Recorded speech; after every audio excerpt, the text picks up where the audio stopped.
अज्ञश्च अश्रद्धधानश्च संशयात्मा विनश्यति नायम लोकोस्ति न परो न सुखम संशयात्मनः.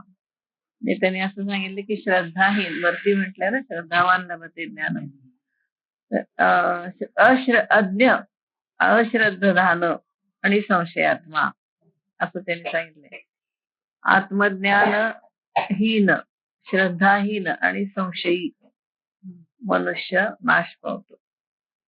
तर संशयी मनुष्याला तर इहलोकही साधत नाही, परलोकही साधत नाही आणि सुखही मिळत नाही. न अयम लोकोस्ति न परो, हाही लोक नाही, परलोकही नाही आणि सुखही नाही, काही सुख त्याला मिळत नाही. संशयात्मना, हा जोच्या मनामध्ये संशय आहे असे. तेव्हा काय कसा असायला नको आहे ते याच्यामध्ये सांगितले. आपण कसं नको आहे?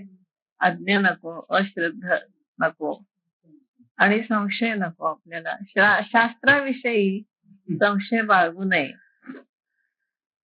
शास्त्र का असं सांगितलं हे आपल्याला लगेच कळत नाही, पण सारखा जर संशय मनामध्ये घेतला तर आपण पुढे जात नाही.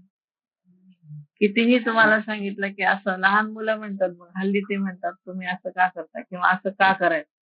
आता मोठ्या माणसांचं का ऐकायचं असं त्यांचं म्हणणं. आम्हाला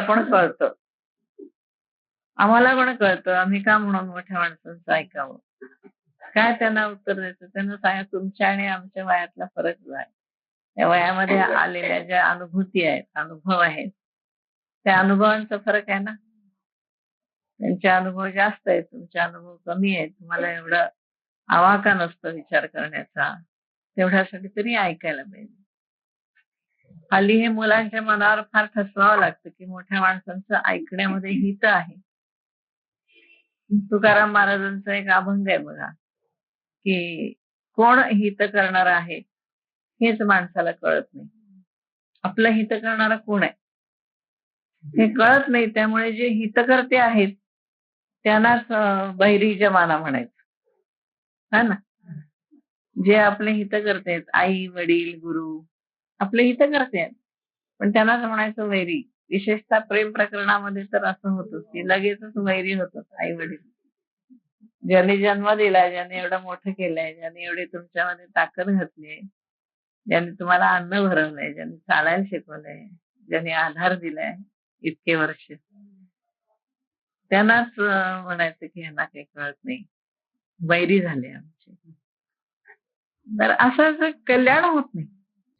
तर असे मुलांना कळत नाही हित करणारा कोण आहे. तुकारामाने असं म्हटलंय की आपुल्याला हिता जो असे जाणता, ज्याला आपलं हित करायचं त्याने काय करावं असं त्यांनी म्हटले. तर त्याच्यामध्ये पहिलं आई वडील आणि गुरूंचं ऐकलं पाहिजे, आणि दुसरं गीता भागवत करीती पठण. गीता भागवत जे ऐकतात, पठण करतात, त्यांचं हित होत. आता एवढं सांगितल्यानंतर सुद्धा आपलं हित कशात आहे हे कळत नाही लोकांना. इतके आंधळे कसे काय असतात मला काय समजत नाही. सांगूनही पटत नाही, समोर दिसत असतं नुकसान होतंय ते सुद्धा बघायची त्यांची इच्छा नसते. असे असे लोकांचं काय होतं? नायम लोकोस्ति न परो न सुखम, हा लोकही नाही, परलोकही नाही आणि सुख नाही. शेवटी त्यांना भोगावं लागतं. त्या भोगण्यामध्येच त्यांचं सगळं आयुष्य जातं आणि आपल्याला हे सगळं दिसत असून आपण काय करू शकत नाही, कारण ऐकत नाही. अशी आपली पंचायत होते ना. कितीतरी घरामध्ये आहेत बघा उदाहरण, आपल्या अवतीभोवती आपण बघितलं तर आपल्याला कळतं. नाही ऐकलं की काय होतं. क्षणिक विचार असतो, हो ना, क्षणिक विचार असतो. त्याच्यामुळे नुकसान तेवढं तरी करून घेतात. या सांगितलंय शास्त्राने, म्हणून शक्यतो नाही, 100% शास्त्रावरती विश्वास ठेवला पाहिजे. शास्त्र तुम्ही मानलं पाहिजे. का म्हणून तिथे प्रश्न विचारायचा नाही. शास्त्र आहे ना तसं करायचं. मग त्याला काय, तुम्हाला तात्पुरतं त्याच्यामुळे दुःख होऊ दे, तात्पुरता तुम्हाला त्रास होऊ दे, पण शास्त्र हे मानलं पाहिजे. गीतेने पुढे म्हणलंच आहे ना, तस्मात् शास्त्रम प्रमाणंते कार्याकार्य व्यवस्थित. शास्त्र हेच प्रमाण आहे, काय करावं आणि काय नाही. इतके ग्रंथ आपल्याला सांगत असतात, शिकवत असतात, तरी सुद्धा आपल्यामध्ये सुधारणा होत नाही. हे किती दुर्दैवाची गोष्ट आहे ना. किती आपल्या समोर दिसतं लोकांचं नुकसान होत आहे, पण आपण काही त्याला करू शकत नाही, अशी आपली परिस्थिती होते. तसं यांना पण वाटतंय की हा अज्ञ आहे, अश्रद्धा आहे, संशयात्मा आहे. त्याचं काय होतं शेवटी विनश्यती, नाश होतो त्याचं. इतकं स्पष्ट सांगितलेलं आहे. ऐके जया प्राणियांच्या ठाई, या ज्ञानाची आवडी नाही, तयाचे जियाल म्हणे काही, वरी मरण सांग. आहे ना, तो म्हणतात की ज्या प्राण्याच्या ठिकाणी या ज्ञानाची आवड नाही, त्याचं जगणं हे काय जगणं आहे का? जगलं म्हणावं का? त्यापेक्षा वरी मरणच सांग. त्यापेक्षा मरण बरं. असलं जगण्यापेक्षा मरण बरं परवडलं. कारण काय मिळतच नाही ना. काही मिळत नाही अशा माणसाला. दुःखाशिवाय काही पदरी पडत नाही. सांगूनही त्यांना पटत नाही आणि शेवटी ते आपल्या वाटेने जायचं ते जात. एकदा तुम्ही पडायला सुरुवात झाली ना, की पडणं फार सोपं असतं.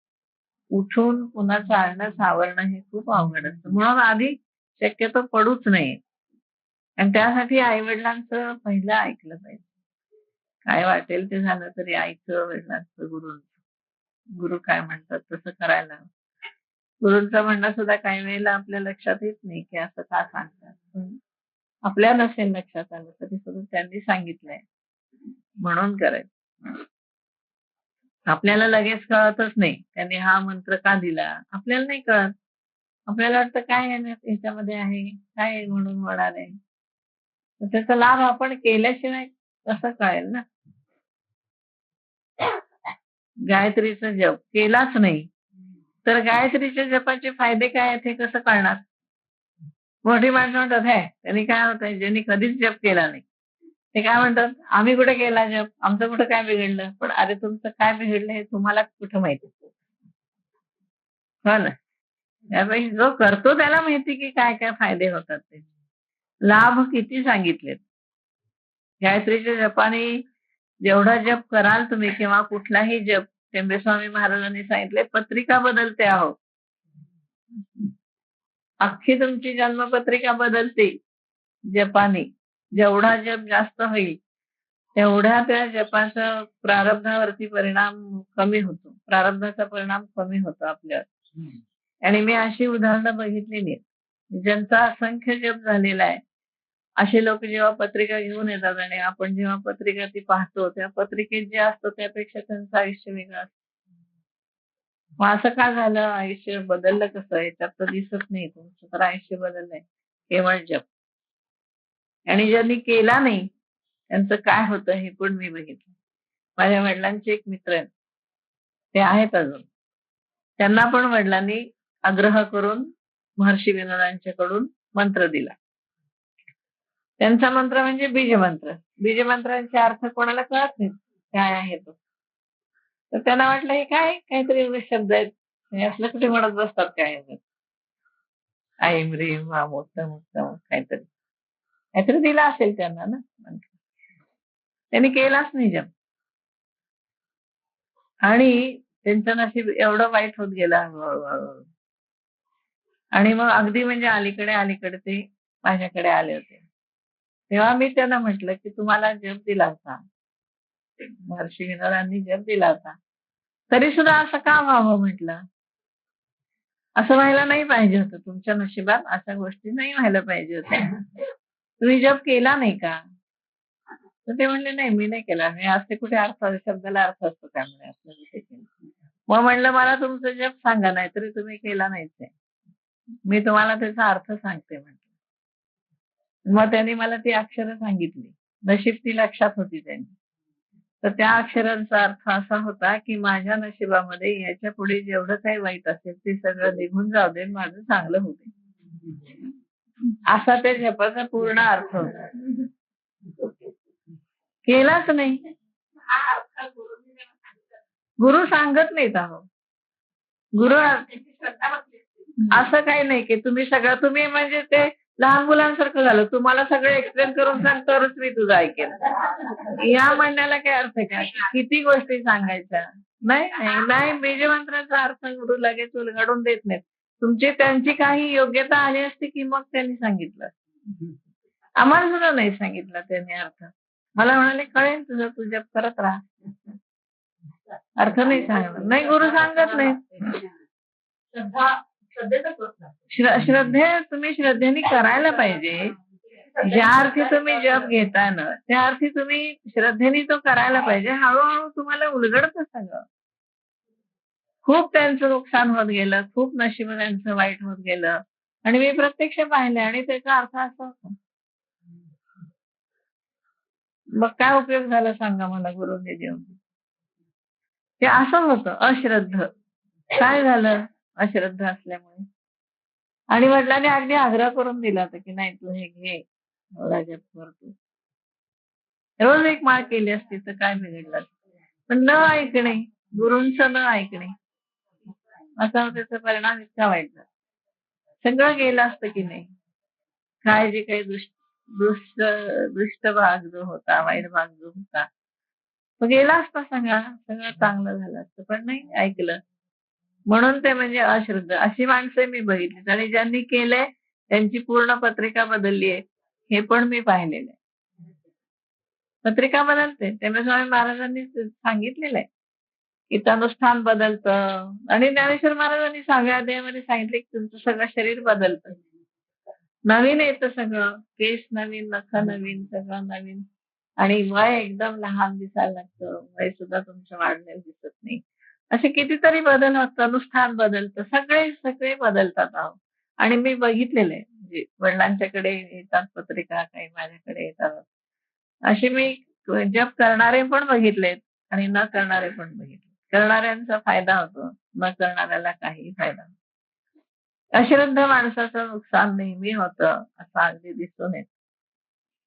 म्हणून मी आग्रह करत असते की नाही जप करा. जप करा तुम्ही. तुम्हाला कळो अगर न कळो. तसं तुम्ही बघायला गेलं तर श्रीराम जय जय राम मध्ये काय आहे? तुम्ही फक्त जय जयकार करता. श्रीरामाचं जय जयकार असतो. एवढा अर्थ आहे का त्याचा? नाहीये. त्याचा अर्थ कितीतरी जास्त आहे. स्वतः ब्रह्मदेवानी हा जप मारुतीला दिलाय. मारुतीने हा जप केलेला आहे. त्यांनी तो समर्थांना दिलाय. समर्थांनी तो सिद्ध केलेला आहे. तो एवढा साधा जप आहे नुसता की रामाचा जय जयकार असतो, रामाचा जय जयकार असतो, रामाचा जय जयकार असतो. एवढा अर्थ नसतो त्याला.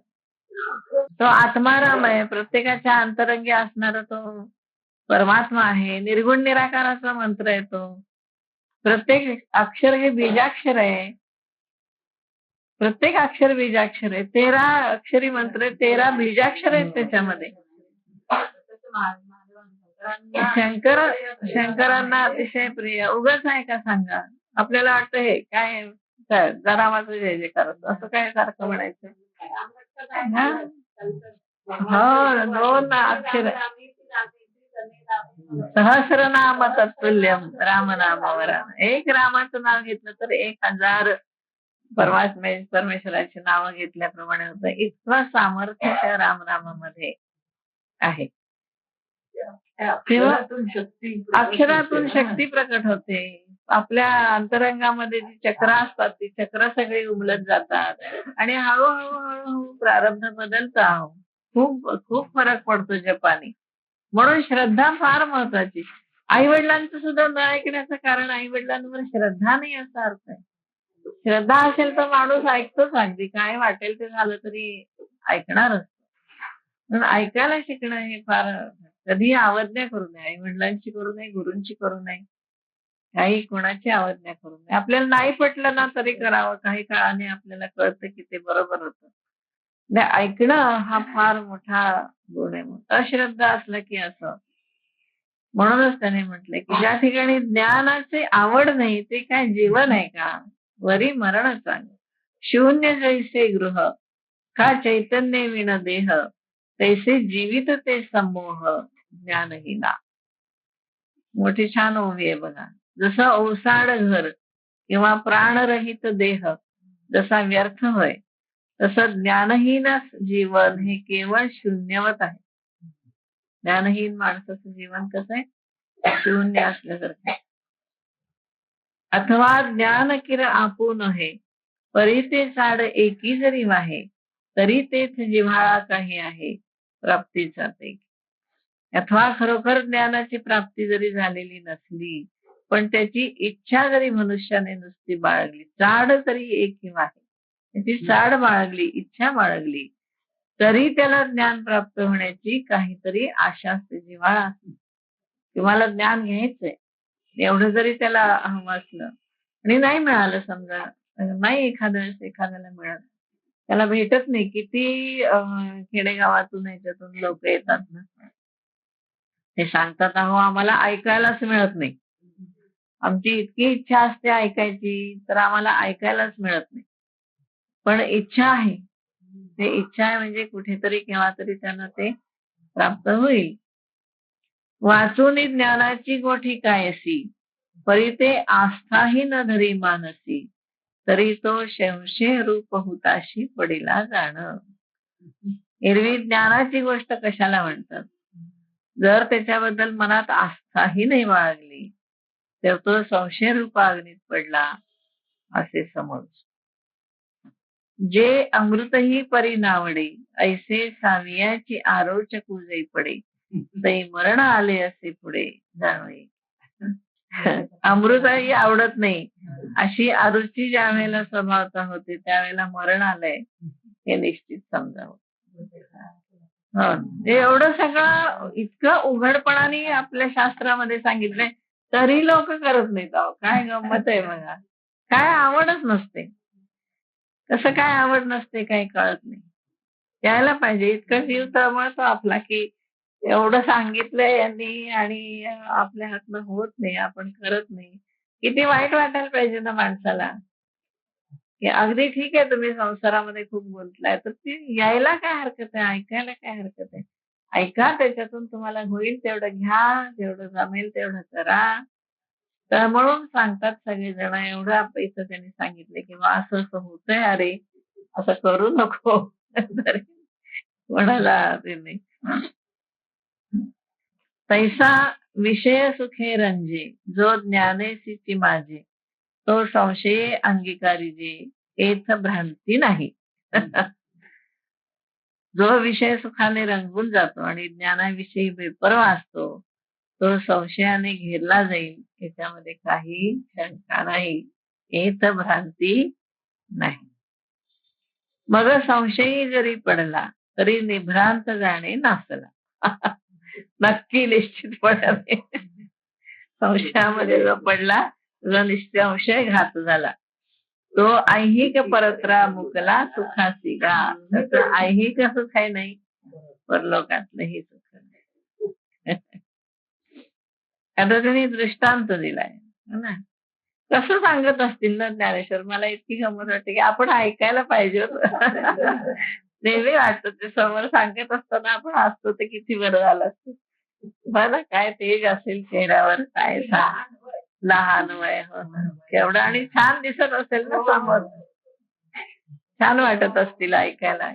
काय आपण कुठे होतो देव जाणे. जाऊ दे, वाचायला मी ते खूप आहे. सगळा कसा भेटणार.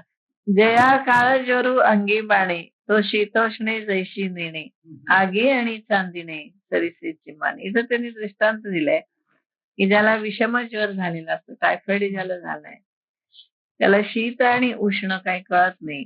आग आणि चांदणं हे दोन्ही त्याला सारखंच वाटतं. असं होतं टायफॉइड त्याला खूप झालेला असतो. हल्ली औषधे पूर्वी नव्हती ना एवढी टायफॉइड सारख्या दुखण्याला, त्यामुळे त्याला कळायचं नाही गरम काय गार काय.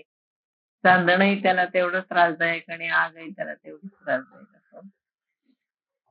तैसे साच आणि लटिके, विरुद्ध आणि निके, संशयित नळखे हिताहित.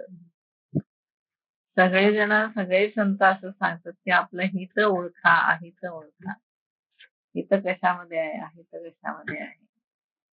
अभ्यास करण्यामध्ये, ज्ञान घेण्यामध्ये हित आहे. काल मी ते सांगितले, तुम्ही ज्ञान घ्या, नामस्मरण करा. आता नाही कळत ठीक आहे, पण समजून घ्या ना, नामस्मरण करत असताना आपण कोणाचं नाव घेतोय, काय घेतोय, तो सगुण आहे का निर्गुण आहे, सगुण असेल तर कसा आहे, निर्गुण असेल तर कसा आहे. तुम्ही घ्या नाव. नाही आता कळत तर नाही कळत आहे, पण मनामध्ये तुमच्या इच्छा तरी होऊ दे की हे काय आहे, आपण कोणाचं नाव घेतोय हे तरी समजून घेऊया की कोण आहे राम, हा कसा आहे, तो सगुणामध्ये समजून घ्या आधी. अख्खं एवढं रामायण आहे, रामायणातनं समजून घ्या की राम कसा आहे. जप करताना चिंतन व्हायला पाहिजे की आपण कुठल्या देवाचं नाव घेतो आणि तो देव कसा आहे. म्हणून तर एवढ्या पोथ्या लिहिलेल्या आहेत लोकांनी. इतकं लिहिलंय की राम त्याचे भक्त, राम त्याचे सगळं एवढं मोठं चरित्र त्याचं सगळं लिहिलेलं आहे. कसा होता राम, मनुष्य म्हणून कसा होता, मुलगा म्हणून कसा होता, भाऊ म्हणून कसा होता, नवरा म्हणून कसा होता, वडील म्हणून कसा होता, हे सगळं त्याच्यामध्ये दिलेलं आहे. त्या काहीतरी त्या रामाचं तुम्ही चिंतन करा मनामध्ये. ते आणि मग निर्गुण परमात्मा कसा आहे राम, ते बघा. अनंतयुगीचा आत्माराम म्हणले, तो राम तुमच्या अंतःकरणामध्ये कसा आहे, चराचरामध्ये कसा आहे, विश्वरूपामध्ये कसा आहे, काहीतरी चिंतन करा. म्हटलं तुम्हाला हे अवघड वाटेल, कारण काय सोपं सोपं सगळ्यांनाच म्हटलं आवडतं. पण हे काय कोणीतरी हे सांगायला पाहिजे की नामाबरोबर त्या नामी जो आहे त्याचं चिंतन व्हायला पाहिजे. त्याचं चिंतन झालं नाही तर तो कळणारच नाही ना कधीच. कसा कळेल सांगा मला, जर त्याचा काही विचारच तुम्ही केला नाही. 1000 ची माळ केली, वा वा खूप झालं.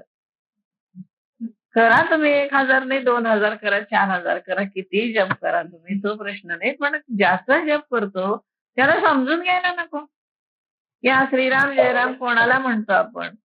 प्रत्यक्ष रामाने असं सांगितलंय लक्ष्मणाला की जो भक्त माझं नामस्मरण करत पुढे जातो त्या भक्ताच्या नेहमी मी पाठीमागे असतो.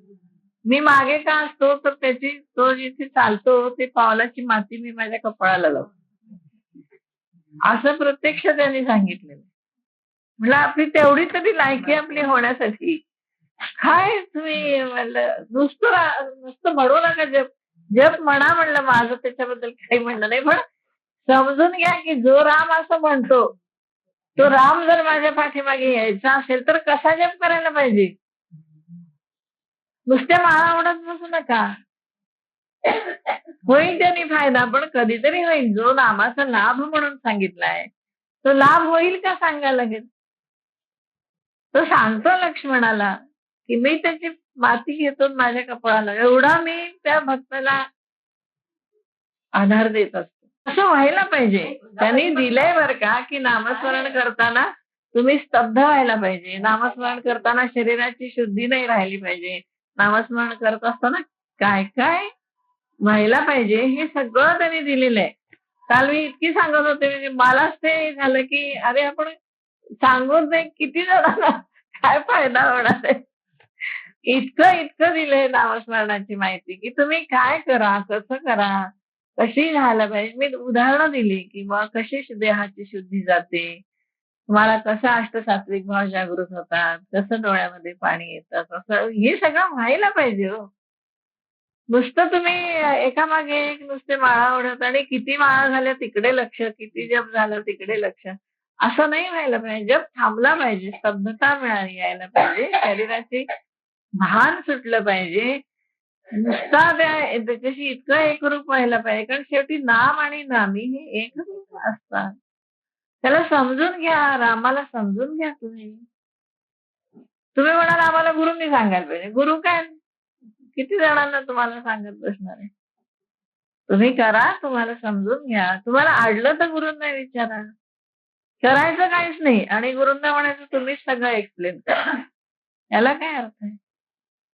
हो की नाही? काही गोष्टी अनुभवाने कळतात आणि किती सांगायचं त्या. ते सांगतील तू जप कर तुला कळेल. आणि खरोखर मला जेव्हा सांगितलं, मी सुद्धा हा प्रश्न विचारला होता की या जपाचा अर्थ काय आहे? कॉलेजमध्ये होते. मी म्हणलं याचा अर्थ काय आहे? संस्कृत हा माझा विषय होता. तरी ते म्हणले हळू कळेल तुला, तू करत राहा.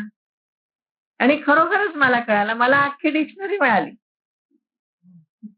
आता कोणाच्याही जपाचा कसलाही अर्थ असला तरी मी सांगू शकते. इतकं मला कळालं. कळालं की नाही? केलं इतके वर्ष म्हणून कळालं. त्यावेळेला सांगितलं असतं तर मला काहीच वाटलं नसतं. बाकीचे मी काही शोध घेण्याच्या भानगडीतच पडले नसते ना. पण मी शोधत राहिले. कुठे मिळेल मला? कसं मिळेल मला? तर सगळं मिळालं मला त्याच्यामधून. सगळ्यांचा आता मला लक्षात येतो अर्थ की काय याचा अर्थ आहे आणि का सांगितलाय. तोच अर्थ त्या माणसाला का बरं? आता त्याच याला काकांना त्यांनी असं का सांगितलं, तर त्यांच्या नशिबात पुढे होते दुःख. ते त्यांना कळतं गुरूंना की हे असं होतं. आता त्यावेळेस जर त्यांनी म्हणलं असतं की बा तुझ्या जीवनामध्ये इतकी दुःख आहे, हे सगळे यांनी दूर होतील. नाही, इथे गुरूंनी सगळं सगळं त्यांच्याच तोंडून कसं काय घ्यायचं? आपण करायला पाहिजे. ज्याचं नाव घेतो ना, त्याचं चिंतन आपल्याला नक्की 100% व्हायला पाहिजे. तुम्ही शंकराचं नाव घ्या, शंकराचं सगळं शिवपुराण वाचा. शिवपुराण वाचा, शिवाचं कसं कसं सगळं सांगितलेलं आहे, केवढं महात्म्य आहे शंकराचं. वाचा ना जरा. नुसतं ओम नमः शिवाय म्हणून कधी तुम्हाला होणार आहे? तर ज्ञान असंच होत असतं. ज्ञान असं एकदम आकाशातनं पडत नाही की. हळूहळू तुम्हाला अभ्यास वाढवावा लागतो आणि मग तो उपासना वाढवायला नको का? नुसतं मग त्यापेक्षा रामचरित्र वाचा, रामचरितमानस वाचा, रामविजय वाचा, अख्खं रामायण वाल्मिकींचं ते वाचा. मग तुम्हाला कळेल ना काय राम आहे ते. निर्गुण आहे का सगुण आहे? आत्माराम वाचा समर्थांचा. निर्गुण निराकार सगळं रूप आहे त्याचं त्याच्यामध्ये. मग मग तुम्हाला श्रीराम जय राम जय जय रामचा अर्थ कळेल. मग हनुमान का जप करतो कळेल. मग भगवान शंकर काय जप करतात ते कळेल आणि आपण त्यांच्या बरोबरीने हा जप करण्याची आपली योग्यता आहे का? असं अशी छाती दडपेल आपली. मला सुद्धा नेहमी आळंदीला जाताना भीती वाटते. मला आत पाऊल टाकताना वाटतं की यांचं दर्शन घेण्याची आपली लायकी आहे का? जातो खरं आपण. जातो समाधीवर डोकं ठेवतो. पण मला अक्षरशः रडायला येतं की आपली योग्यता नाही. म्हणजे मी लक्ष्मीतंत्र ज्यांनी लिहिलंय ना, इतका सुंदर ग्रंथ आहे तो, की पहिल्यांदा मी काय सांगितलं, सगळा अभ्यास केल्यावर आपटे सरांना सांगितलं, की "सर, हे जर लेखक पुण्यामध्ये आले, तर मी पुणे सोडून जाणार. पण माझी लायकी नाही, की ते ज्या भूमीवर उभे आहेत तिथं मी उभी राहीन." मी नाही म्हणलं जायचं. दर्शन तर लांबच, पण मी तिथे थांबणार सुद्धा नाही. कारण इतके मोठे आणि इतके हे आहेत ते, की आपण कुठले कोण आपल्याला समजून घेता सुद्धा बाकी नव्हे. तर कुठे त्यांना नमस्कार करायला तर माऊलीकडे जाताना नेहमी असंच होतं, की अरे आपली खरोखर आपली योग्यता आहे का? जातो आपण दर्शन घेतो ती गोष्ट वेगळी. पण मनातनं असं नक्की वाटतं, की नाही बाबा ज्यांनी हे लिहिलंय ना, यातली एक ओवी मला लिहिता येऊ दे. एक ओवी लिहिता येऊ दे मला. मला नाही यायची लिहायला. अशी ओवी मला लिहिता येणार. कसं दर्शन घेणार त्यांचं? असं वाटतं. इतके म्हणजे गुरु आणि आई-वडील ना आणि शास्त्र याच्यावर 100% तुम्ही श्रद्धा ठेवलीच पाहिजे. तर ज्ञानेश्वरीवर तुम्ही श्रद्धा नाही ठेवली तर तुम्ही कशावर श्रद्धा ठेवणार? तैसे साच आणि लटिके विरुद्ध आणि निके संशयी तो न ओळखे हितायत. संशय माणसाला हित आहे काय कळत. हा रात्री दिवसू पाही जैसा जात्यंधा ठाऊवा नाही तैसे संशयी असता काही मना नाही. रात्र आणि दिवस जो जन्मतः अंध आहे त्याला रात्र आणि दिवस कळत नाही कधी. तर त्याच्या म्हणून त्याच्या मनाला काहीच पटत नाही. जोपर्यंत त्याच्या मनातला संशय जात नाही, तोपर्यंत त्याला काही कळत नाही. म्हणून म्हणून संशयाहुनी थोर आणिक नाही पाप घोर. संशयापेक्षा मोठं पाप नाही. संशय घेऊ नये. हा विनाशाची वाघूर प्राण्याची जाळ आहे ते विनाशाचं एक जाळ आहे. वाघूर शब्द यांनी पण तुकारामांनी पण वापरले. फासे पारण्याचे सगळे आयुध दिले फरशी काय कुऱ्हाड वाघूर. वाघूर म्हणजे जाळ. जाळ आहे प्राण्याला ते. येणे कारणे तुवा त्यजावा आधी हाची एकू जिणावा जो ज्ञानी याच्या अभावा माझी असे स्पष्ट सांगितलंय. मग याला आदेश म्हणतात. आपल्याला आदेशच कळत नाही. मला त्याची पण एक खूप गंमत वाटते बरं का.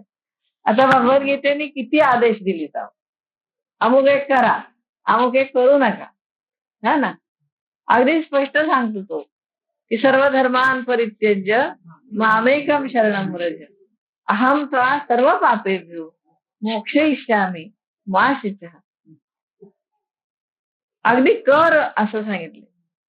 तर म्हणतो सगळा संशय सोड, युद्धास्वर उठ युद्ध कर. ज्या ठिकाणी आज्ञाधारक हे आहेत ना, आज्ञार्थी क्रियापद जिथे जिथे आहेत ते सगळे आज्ञा आहेत असं समजा. भगवद्गीतेमध्ये अशा अनेक आज्ञा आहेत. आणि लक्ष्मी तंत्रात सुद्धा लक्ष्मी इंद्राला सांगते. इंद्र जेव्हा विचारतो की तुझी कृपा होण्यासाठी आम्ही काय केलं पाहिजे, पहिल्यांदा ती सांगते की आज्ञा मानली पाहिजे. तुम्ही शास्त्राने दिलेल्या आज्ञा पाळा. मग भगवद्गीतेत आज्ञा दिल्या आहेत, तैत्रीय उपनिषदामध्ये आज्ञा दिलेल्या आहेत, वेदांमध्ये अनेक ठिकाणी इतर उपनिषदांमध्ये आज्ञा दिलेल्या की असं कर, धर्मम धर्माने वाग. मग धर्म समजून घ्या, गुरूंच्या जवळ बसा, धर्म समजून घ्या. स्त्री धर्म काय आहे, पतिव्रता धर्म काय आहे, मुलीचा धर्म काय आहे, बहिणीचा धर्म काय आहे, अमक्याचा पत्नीचा धर्म काय आहे, सगळं समजून घ्या ना. धर्मांचरा म्हणलं त्यांनी. मग धर्माने वागायचं म्हणजे कसं वागायचं हे समजून घ्यायला पाहिजे. अन्नम न निंद्यात, स्पष्ट सांगितलं, अन्नाची निंदा करू नका. म्हणजे कितीतरी आज्ञा वेदा, मला पुष्कळ वेळा वाटतं की ह्या सगळ्या आज्ञाने मी केल्यात एकत्र, त्याच्याविषयी बोलायला पाहिजे, पण लोकांना ना असलं ज्ञान नको असतं, त्यांना कथा लागतात. त्यांना असं हलकं फुलकं सगळं लागतं. हलक्या फुलक्यातनं ज्ञान असं ज्ञान होत नाही. वेळ चालला जातो, रामनाम ऐकतो आपण, रामकथा ऐकतो, ही कथा ऐकतो, पण त्यातला जो इसेन्स असतो असा, तो हे करा, तुम्ही असं करा. आज्ञा पाळा म्हणते, आज्ञा पाळा मग माझी कृपा आपोआप. आणि आज्ञा पाळणं किती अवघड असतं.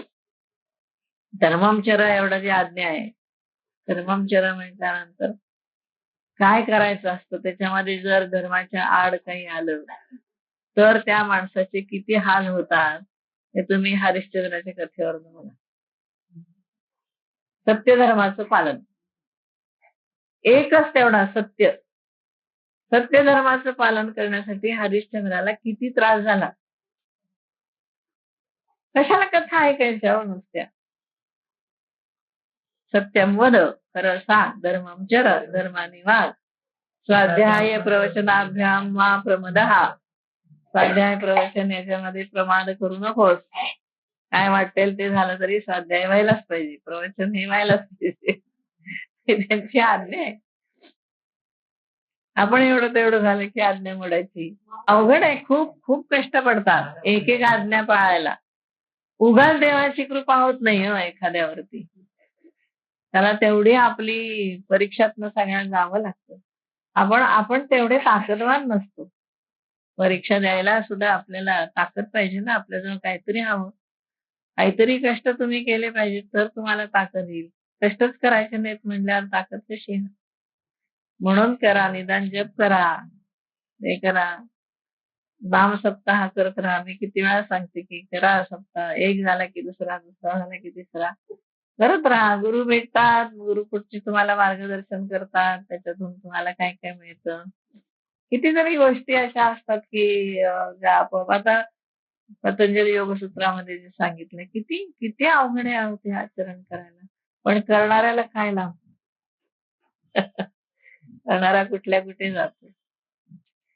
येणे कारणे तुवा त्याजावा, आधी हाची एक उजिणावा, जो ज्ञानी याच्या अभावा माझी असेल. म्हणून तू काय कर, एवढा करता तू या संशयाचा त्याग कर. त्या ठिकाणी ज्ञानाचा अभाव असतो, तिथं जो असतो त्या ह्या एकट्यालाच पहिल्यानं जिंकावं. पहिल्यांदा मनातला संशय काढून टाका. शास्त्राविषयी संशय ठेवू नका, भगवद्गीतेविषयी संशय ठेवू नका, ज्ञानेश्वरीचा गाथा दासबोध याच्याविषयी संशय ठेवू नका. हे तुम्ही निसंशयपणे सगळ्यावरती श्रद्धा ठेवा आणि त्याप्रमाणे वागायचा प्रयत्न करा. जै अज्ञानाचे गडद पडे, अज्ञानाचा गाढ अंधार पडतो जेव्हा, तै हा बहुवस मनी वाढे, तेव्हा हा संशय मनामध्ये फार वाढतो. म्हणून सर्वथा मागू जोडे विश्वासाचा, म्हणून श्रद्धेचा मार्ग बंद पडतो, माग मोडतो. हृदयी हाच न समाये, बुद्धी ते गिवसून ठाये, तेथ संशयात्मक होय लोकत्रय. हा फक्त हृदयालाच व्यापून राहतो असं नाही, तर बुद्धीलाही व्यापून टाकतो. बुद्धी ते गिवसून ठाये आणि मग तिन्ही लोक संशय रूप होऊन जातात. तिन्ही लोकांमध्ये संशय हा वाढत जातो. तेव्हा संशय ठेवू नका. शास्त्रावर पूर्ण श्रद्धा ठेवा. शास्त्रेषु गुरुवाक्येषु अतीव विश्वासः सा श्रद्धा येन वस्तुपलभ्यते. असं शंकराचार्यांनी व्याख्या दिली विवेक चूडामणीमध्ये. येन वस्तुपलभ्यते. वस्तू म्हणजे परब्रह्म. ज्याने परब्रह्माचा लाभ होतो, मिळतो, परब्रह्म सापडतं, परब्रह्माशी एकरूप होता येतं, असा हा अतीव विश्वास कुठे? गुरुवाक्येषु शास्त्रेषु. गुरुवाक्य आणि शास्त्र याच्या शब्दावरती अतीव विश्वास सा श्रद्धा यया वस्तू उपलब्धते. परब्रह्माचा ज्याने लाभ होतो ती श्रद्धा खरी. कितीही लोकांनी आपल्याला नाव ठेवली ना तरी आपण त्या श्रद्धेपासून डळायचं नाही. शास्त्रेषु गुरुवाक्येषु अतीव विश्वासः सा श्रद्धा यया वस्तू उपलब्धते. वस्तूला स्तू दीर्घ काढा, कारण वस्तू आणि उपलब्ध असा ह्रस्व उ प्लस ह्रस्व उ बरोबर दीर्घ उ झालाय. शास्त्रेषु गुरुवाक्येषु अतीव विश्वासः सा श्रद्धा यया वस्तूपलभ्यते. ज्यामुळे परब्रह्माचा लाभ होतो त्याला म्हणायचं श्रद्धा. आज आपण इथे थांबूया.